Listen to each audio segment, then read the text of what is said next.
Welcome to the Deep Dive.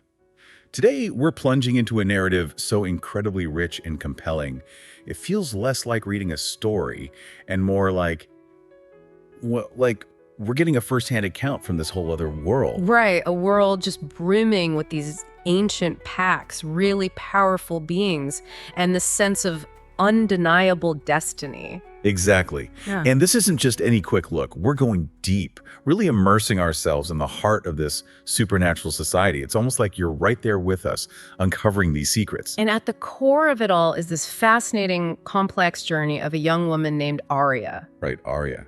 Her story is all about entanglement, isn't it? Absolutely. Entangled with werewolf shifters with this really formidable and frankly feared Lycan King named Malrich. Malrich, yeah. We'll get into him. And ultimately entangled with fate itself. We're going to be exploring, the huge impact of this primal bond, this pull of destiny. But also, crucially, the power of choice, even when everything seems stacked against her. Exactly. Fate versus choice is a huge theme here. Now, our source material for this deep dive is, well, it's pretty exceptional.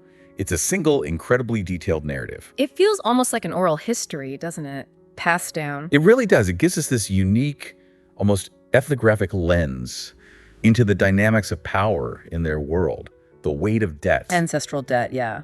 Which is crushing. And these surprising, transformative connections that pop up in the most desperate circumstances. It's a world we're only just starting to really grasp. And the sheer depth of the account is what makes this kind of deep dive possible, really letting us peel back the layers. Okay, so our mission today is pretty specific. We want to pull out the most significant insights, the surprising turns from this big narrative. Yeah, and we're not just looking at the plot points. We're focusing on these universal themes that, resonate way beyond this one story. Like survival under pressure.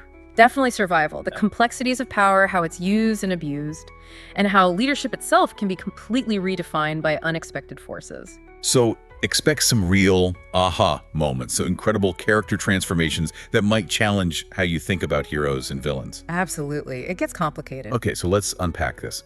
Our journey in areas, it starts in a world that's been, brutally scarred. Yeah, the landscape itself feels shaped by hardship and loss. You picture this home, maybe once vibrant, but now just stripped bare. Devoid of warmth, the source says, beyond the dying embers of a hearth. It's set against this backdrop of a harsh, relentless winter, the kind of cold that seeps right into your bones. And hope feels miles away, like the spring thaw might never come. The scene is just so palpable. You have the father, his once strong hands trembling, clutching this parchment. A parchment that we find out pretty quickly sealed the family's fate, literally. And the house itself, it's described as a place of rotting wood and broken promises. It's like a physical symbol of their decaying fortunes. It really is. And the initial villain here, it's not even a person, is it? It's this event, this red famine. Right, the Red Famine. Tell us about that. Well, 3 winters before our story starts. This devastating famine just swept through their territories, laid waste to the land, decimated crops. Leaving the pack, as the source puts it, with nothing left but bone and grief. Yeah. And what's fascinating is the sheer visceral desperation it bred.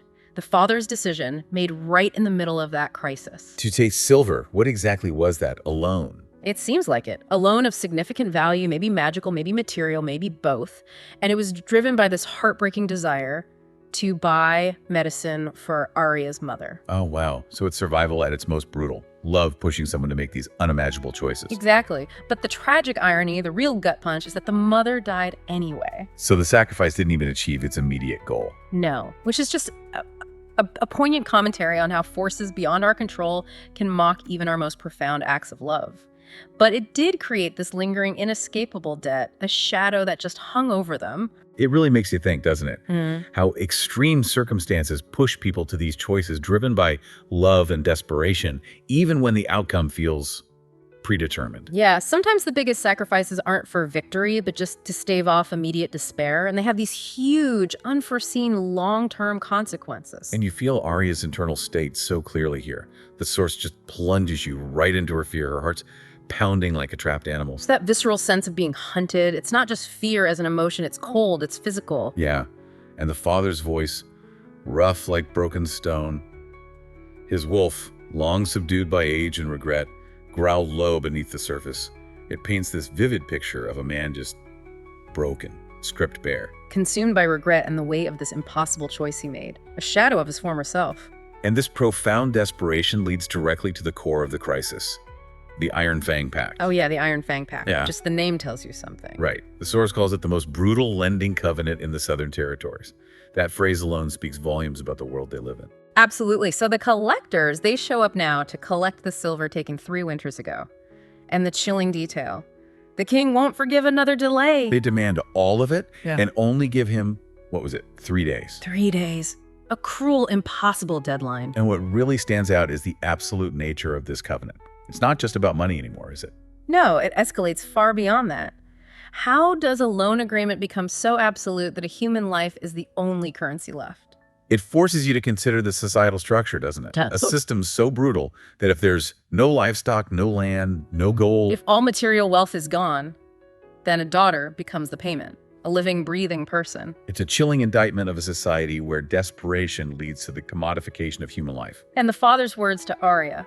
Truly chilling. Delivered in that voice, rough like broken stone. They'll forgive the dead if I sell you to the Lycan King. Just devastating. And Aria's reaction. Exactly what you'd expect, but described so viscerally. My breath caught, the room spun, and suddenly the cold was everywhere in my lungs, in my bones, behind my eyes. She even laughs, doesn't she? Mm. But it's this sharp, broken thing that didn't sound human. Pure shock and despair. It's not a transaction, it's a total erasure of her agency. She's reduced to currency.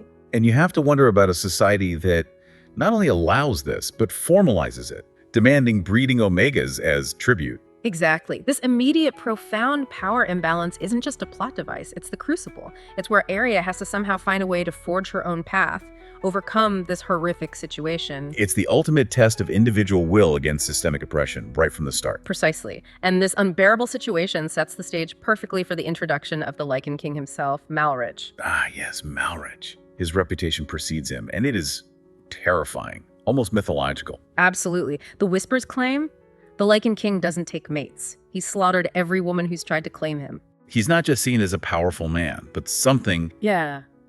more primal, more frightening. Yeah, the last of the Lycan bloodline, half beast, half nightmare, truly a monster in the eyes of many. This is the figure Aria's being sold to. He embodies this raw, untamed power, the brutal history of his lineage. And that reputation, it builds this immediate wall of fear around him. And the psychological impact on Aria is immense, paralyzing. Her fate seems worse than death based on the stories. Yet, when she finally meets him, there's this stark contrast, isn't there, between the legend and the reality. Yeah, it's almost disorienting. He's described with this quiet, controlled intensity, physically imposing, yes, but he moves with surprising grace. Taller than I imagined, broad-shouldered, muscular but not bulky, she notes, moving with the controlled grace of a panther. And his appearance is striking. Skin pale as moonstone, marked with old battle scars that hint at a violent past. Hair raven black, and his eyes moonlit gold. Those eyes, they have this unnerving quality. They glowed faintly in the dark, unblinking. This description highlights the enigma he is. Terrifying, yes, but also strangely captivating. It challenges everything you and Aria expected. It's a crucial subversion. It hints there are deeper layers beneath that monstrous facade. And what's truly fascinating and really transforms the narrative is how quickly this forced encounter born of debt and desperation triggers something else entirely. The bond. The bond itself, it's immediate, isn't it? Undeniable. As their eyes meet, the source says Malrich's eyes widen, a flicker of recognition of something primal, something ancient. His jaw clenches, his body tenses, like a predator suppressing the urge to strike. A clear sign of that internal struggle starting right away. And the realization hits both of them instantly. The bond. He sensed it. He knew. So did I. Aria's internal reaction is telling too. Her wolf whimpered, caught between awe and terror. Exactly. This bond isn't chosen. It's not sought after. It's sensed. It's inherent, primal. A raw magnetic force that just bypasses will and circumstance. It represents this fundamental challenge to Malrich's isolation, his control, the walls he's built. And for Aria, it shatters her perceived lack of agency. It hints she's more than just this sacrificial lamb. There's a connection here. It shifts the whole dynamic instantly, doesn't it? Away from just debt and into destiny. Ancient, unavoidable destiny. Yeah, this is where the story really starts to twist and breathe in unexpected ways. And that's where it gets truly captivating. Because this primal connection, this unchosen destiny, immediately clashes with Malrich's world. Yeah. His control, his isolation. Right. His immediate reaction is denial. Stark, almost violent denial. Neither did I, he growls, refusing to acknowledge the power surging between them. And then that chilling possessive statement, I do not claim things I haven't decided to keep.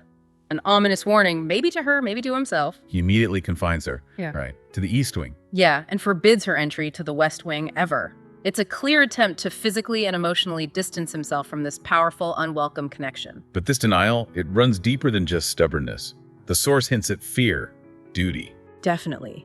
It stems from this profound traumatic fear. He mentions losing everything once, implying some devastating past event that haunts him. He doesn't want Aria to become collateral for a destiny I never wanted. Exactly. It highlights this sense of responsibility, or maybe even a self-imposed curse.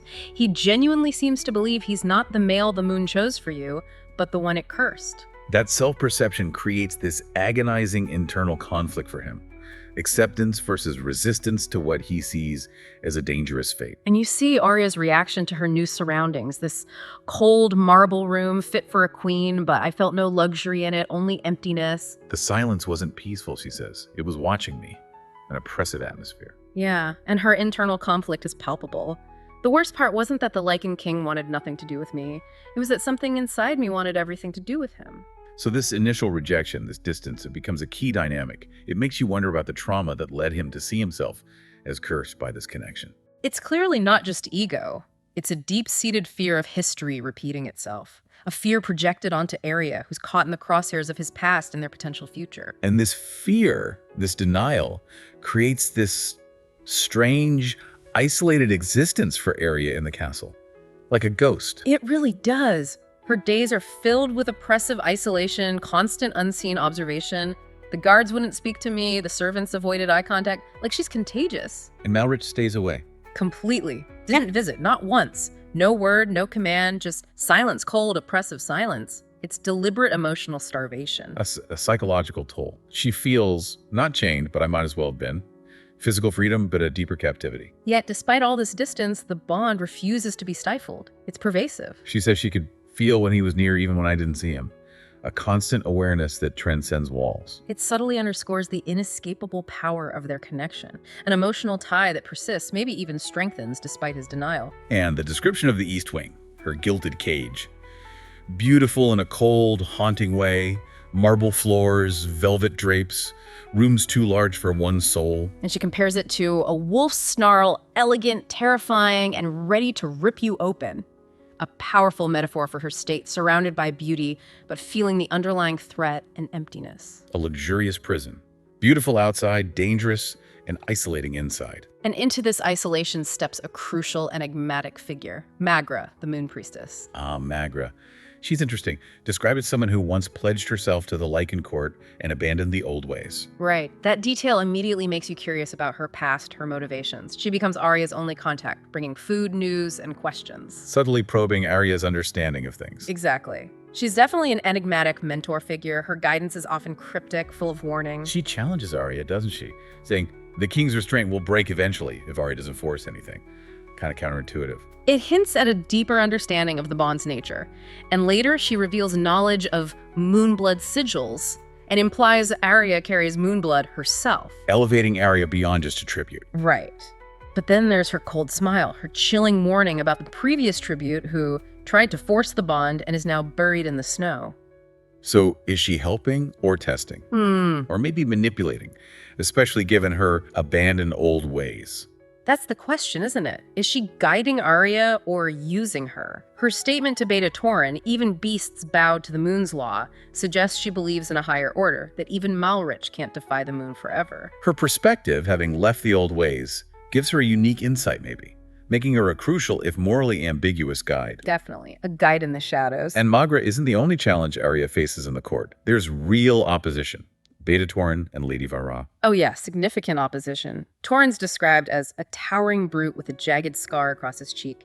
He sees Aria purely as a distraction, a threat to the king's control. And Lady Vara. Equally formidable. Tall, elegant, dripping in silver. She's overtly aiming to be Malrich's companion, his mate. She even has that tattoo, right? The crescent-shaped tattoo. Now Plemic Monarch.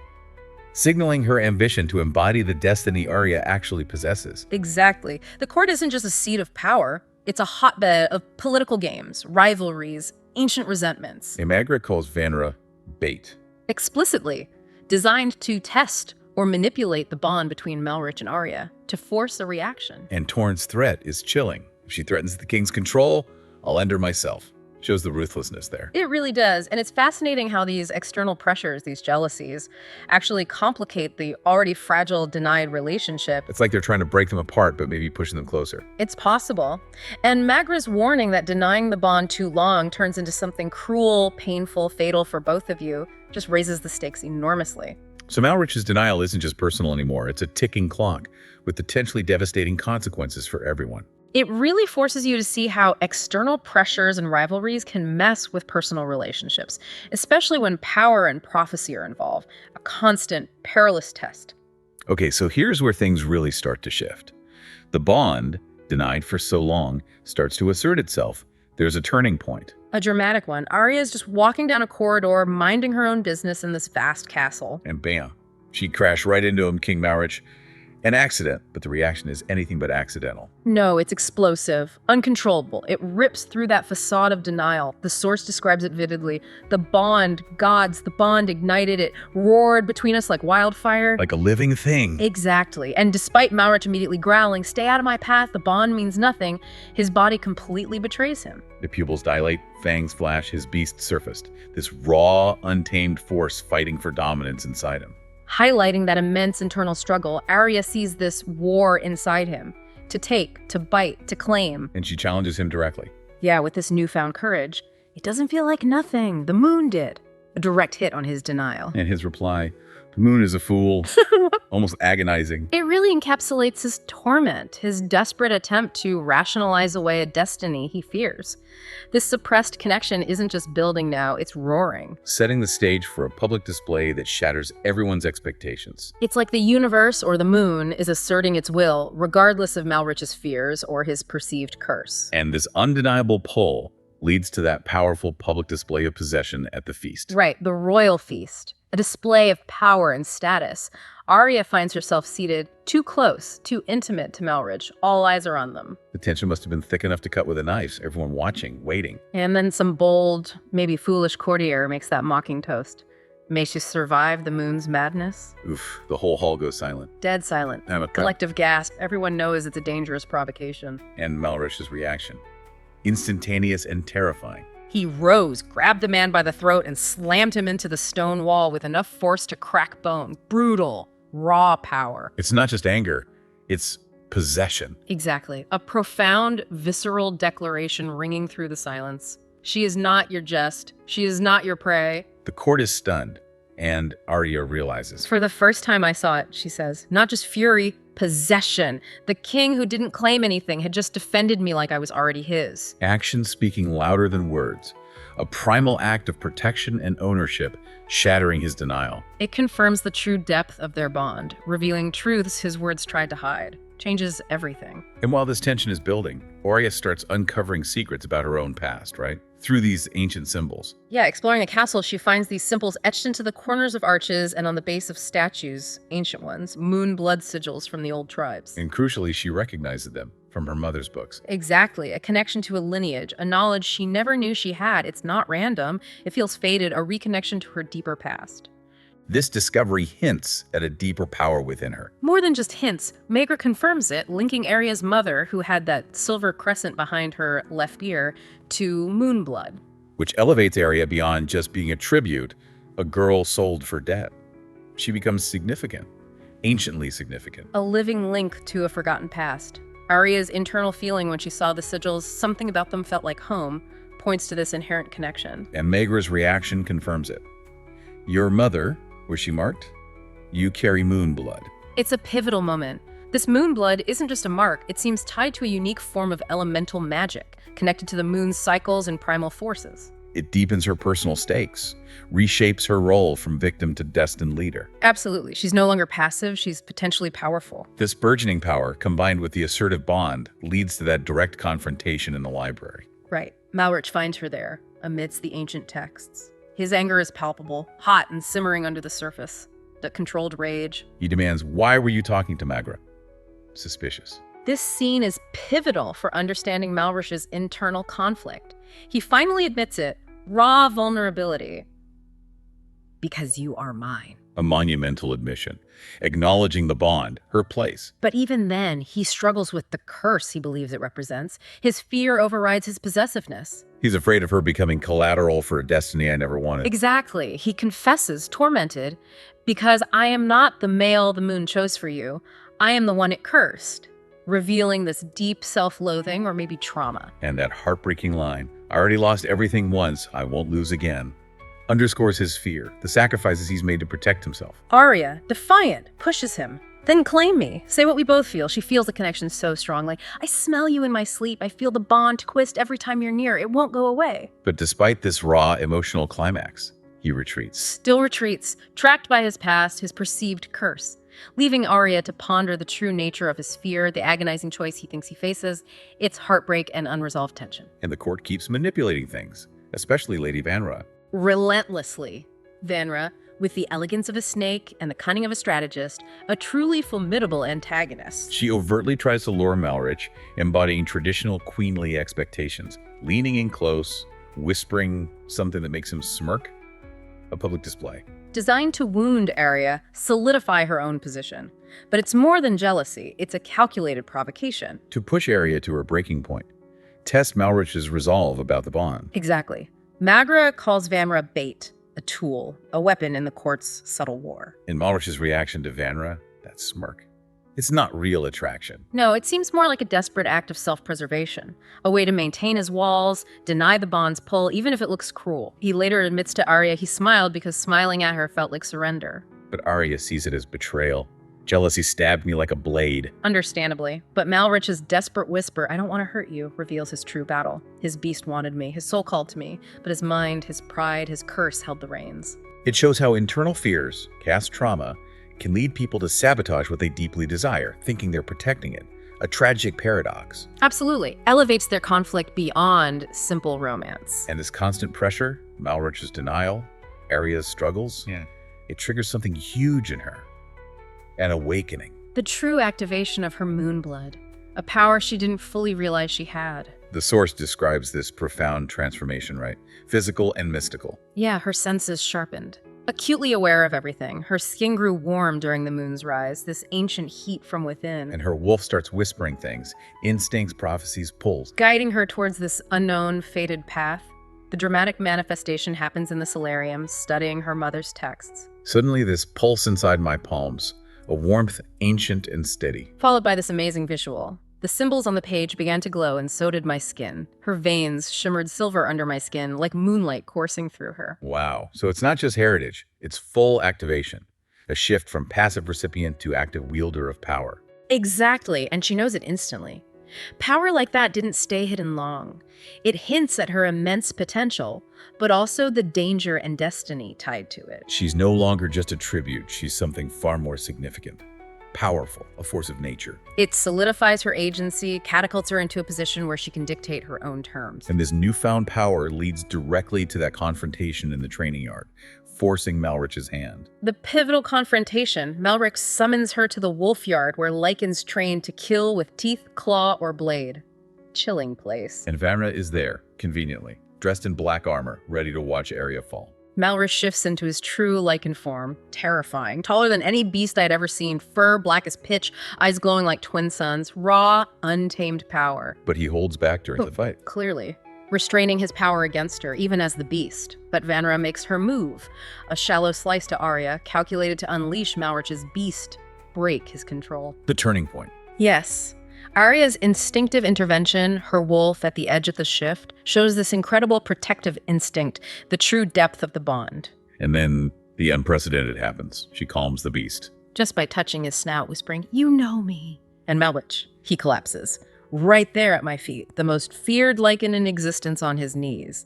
Subdued by connection, not force. It shows the power of understanding, connection, taming destructive forces, transcends brute strength. It's definitive proof of the bond's strength. It's not a curse, as he feared, but this profound redemptive connection. It can even tame the beast. The aftermath is swift and brutal, though, right? Politically charged. Oh, yeah. The council, pushed by Vanra and Torin, acts fast. They claim Aria endangered the king, used forbidden Moonblood magic, a grave charge, and is unclaimed, therefore a threat.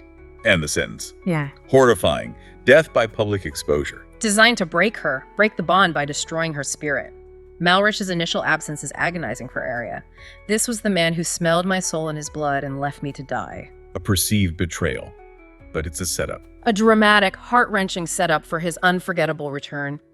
He reappears not as a man, but in full Lycan form, tearing through guards, fury unleashed. A complete reversal of his denial. His roar rips through the council chambers. Who sentenced her? You dare touch what is mine. And then the ultimate declaration etched in history. She is my mate, and I would burn this entire kingdom to the ground before I let you take her again. Wow. The public claiming. An assertion of ownership that redefines everything. His leadership, the kingdom's future. A monumental, kingdom-altering act. Immediate, profound, long-term implications. Turning a personal choice into a political earthquake. No turning back now. And the kingdom is immediately transformed, but not peacefully. No. Within hours of the claiming, the royal banners were defaced. Territories once loyal turned quiet. Scouts reported mass shifts, packs marching, alliances shifting, upheaval. And the reason? Ancient prejudice. The Lykan King had taken a mate with Moonblood, and to them that was blasphemy. This ingrained belief that Moonblood is forbidden, dangerous, fuels the rebellion. A personal act of love becomes the catalyst for political chaos. The Red Fang Pact and the Black Howl Pact emerge as rebels. Yeah, primary factions. Their fear and hatred aimed at Aria, seeing her as a blood witch who will unseat the throne and bring the return of the old ways. An ominous prophecy for traditionalists. But Malrich is resolute. Unwavering. When Aria asks if he knew this would happen, he says simply, I did, and adds, I'd do it again. His purpose is clear. This is not a war for the throne. This is a war for our future. Eloquently puts the stakes beyond mere politics. It's a battle for the soul of their society. Shows how challenging the status quo, even for love and destiny, can ignite massive conflict. The fear of old ways returning often masks fear of losing power, refusing change. Exactly. And amidst this brewing conflict, Aria undergoes her own incredible transformation, no longer just a tribute. She becomes mate, catalyst, weapon. Her training is intense, going beyond swords. Not just with swords, but with power. Magritte guides her through rites of the Moonblood, ancient chants, old markings, elemental control, learning to bend silver light to shield, to burn, to bind. A profound evolution from passive pawn to active formidable leader, embracing her potential. She fully embraces being a catalyst, a weapon. Her self-awareness is key. I'm a threat to anyone who would rather rule through fear than fate. And the whispers start. The Moon Queen, the Moonborn Queen. Solidifying her legend. Malrich recognizes it too. You're not just my mate, you're a catalyst. It's about accepting destiny, then actively shaping it for the greater good. Embracing power, even if it brings conflict, is essential for change. Absolutely, and this transformation is immediately tested in the first battle. Launched under a new moon. Ironically, a time for new beginnings used for destruction. Chaos ensues. Outer walls fell, dozens of rogue wolves and obsidian war paint surged through the gates. Aria fights beside the king in the blood-soaked yard, silver fire boosting from my hands. Her new magic complementing Malrich's strength. The first time they fight as a bonded pair. A deadly, beautiful dance. Malrich is unstoppable, taking down 5 alphas in a single leap. But Aria is still vulnerable. A rogue alpha wounds her. Slices deep into her side. Malrich turns with a roar so savage it shook the sky, gathering her, growling, "Don't you dare leave me now, not when I finally chose you." Shows their unity, but also her human vulnerability. Even with power, the journey is dangerous. Requires sacrifice. Her recovery, the deepening crisis, just heightens the stakes for the final confrontation. So the stage is set. The final cataclysmic stand. The air crackles with dread. The full moon rose, swollen and blood red. Ominous. Thousands of wolves gather. The Black Howl Pact, rogue clans, howling defiance. Malrich's army waits. Smaller, fierce-souled, loyal, outnumbered but bound by conviction. The ultimate test of the bond. Aria's full power. And the appearance of worm priests and blood witches, banned ancient malevolent figures, highlights the nature of the conflict. It's not just territory. It's a clash of ancient beliefs. Yeah. Denial versus acceptance of destiny. Old ways versus a new era. A spiritual confrontation. Aria's defiant stance is incredible. I was sold like cattle, marked like a prize, denied by the one fate gave me, and still I rose. She manifests a silver fire sword. Pure moonlight and her power. Declaring, I'm not here to ascend, I'm here to finish this. Embracing her Moonblood power, her role as queen by trial, not birth, the battle becomes a spiritual reckoning. And then the climax. Alpha Loric, the rebel leader, uses a void ritual, a curse, aimed at Malrich. Dark magic strikes. Malrich collapses, blood poured from his nose. Terrifying. Aria sprints to him, clawing through enemy after enemy. Her only thought is reaching him. She stabs Lorik with pure moonlight, her moonborn essence healing and destruction in one. The moment she fully embraces her power, not just for defense, but to save him, reshape their world. Her words to the dying Malrich are pure will. You're not dying, not like this. You're not done, I said, not until I say it's over. Demanding he live. And then the kiss. The powerful sacred act. My blood touched his lips, my mark burned, and then the bond ignited. Not just between us, across the entire battlefield. The moon flashed, every wolf howled, time stopped, and something ancient awoke. Not just a kiss, a merging of destinies, magic and love. The result is world-changing. The moon herself poured power into me, into us. A light erupted from Malik's chest. The curse shattered, the blood witches screamed and turned to dust. Every enemy fell to their knees, blinded by the light. Wow. True love and commitment overcoming ancient destructive forces, redeeming a cursed past, forging a new future, the ultimate victory of choice and connection over fate and fear. The war ends with transformation, awe, the battlefield changes. Where there had been bodies, there were now ashes. Where there had been wolves, there were wounded warriors lying side by side, enemies and allies alike, broken and breathing. Aria at the center, radiant. Blood dried along my arms, silver fire still faint beneath my skin, a living conduit. The Moonblood merged with her. The kingdom sees her as a myth made flesh, a moonborn queen. A profound societal shift. Those who plotted her death now look with awe. Even the council bows. Her power is undeniable. Malrich heals slowly from the curse's residue. Aria protects him. You can't hide pain from a bonded mate. Their shared vulnerability strengthens their bond, redefines their power dynamic. She declares, I was supposed to protect you. You did, but now I protect us. Shared burden, interconnected responsibility, forging a partnership built on respect and trust. A new chapter rooted in acceptance, unity, purpose. And with this power, this unity, comes a new era of rule, marked by the Queen's decree. Magro presents the crown, not gold but silver, etched with crescent moons and the sigils of the lost tribes. Ancient power reclaimed. Aria delivers her first decree, voice ringing with hard-won authority. Addressing the injustice that started it all. The chain trade ends today. No more selling omegas, no more treating mates as tokens of power. Revolutionary. Breaking the cycle of exploitation. Her second decree establishes a new moral order based on the bond's sanctity. No ruler, not even the king, is above the bond. Anyone who breaks the sacred mating link by force will answer to me. And her self-identification is fierce. I was not born into power, I said. I was born into chains, offered as a bargaining chip. But Moon doesn't choose based on bloodlines or crowns. She chooses through fire. And I have burned long enough to earn this. Ending with, I am not your queen because ye chose me. I am your queen because I survived you all and still chose peace. A new foundation for a just, equitable society. And it truly is a reign of partnership, shared leadership. Malrich places the crown on her head at the moon altar, a symbolic act. Whispering, no throne deserves you, but this world does. Acknowledging her power transcends earthly rule. Aria's response solidifies their equality. I don't need a throne. What do you need? I leaned into him. Just you and the strength to build something better. An intimate exchange, a shared vision. Bound by choice, not just instinct. And the realm begins to change immediately.